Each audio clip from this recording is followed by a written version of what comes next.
This was where families had come to enjoy a Sunday in the park and to celebrate Easter. And this is where the devastation hit. A suicide bomb detonated in the middle of a crowded park. Security forces and rescue workers were quickly on the scene as crowds gathered amid confusion and chaos.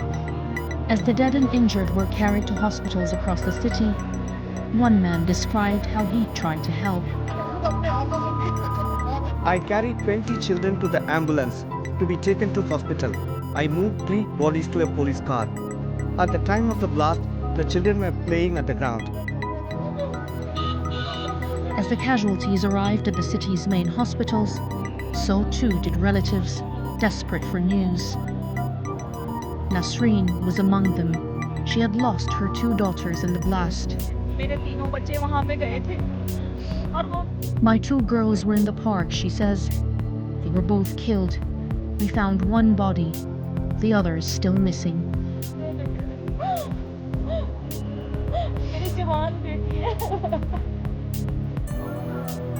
Shortly after, Jamaat-ul-Ahrar, a group that split away from the Pakistani Taliban, said they had carried out the attack. The Christian community was the target. But it wasn't just Christians who were hit. Dozens were killed and the number of dead is likely to rise. This attack, another violent reminder of the challenge facing security forces here, of how vulnerable these soft targets are.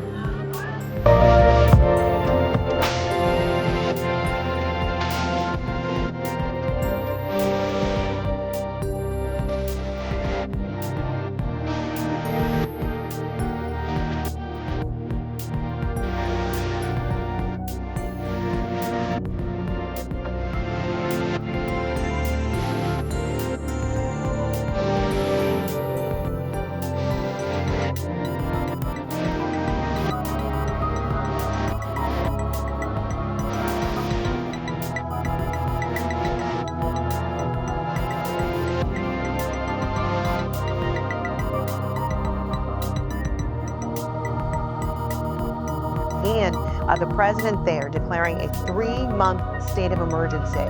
What does that mean for everyone there?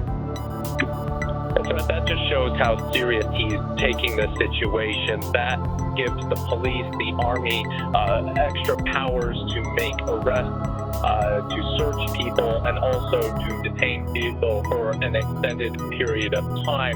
It's not unusual that it would come after an attack of this magnitude, where you have dozens of people killed in 2 different terrorist attacks, as well as ISIS claiming that this is just the beginning.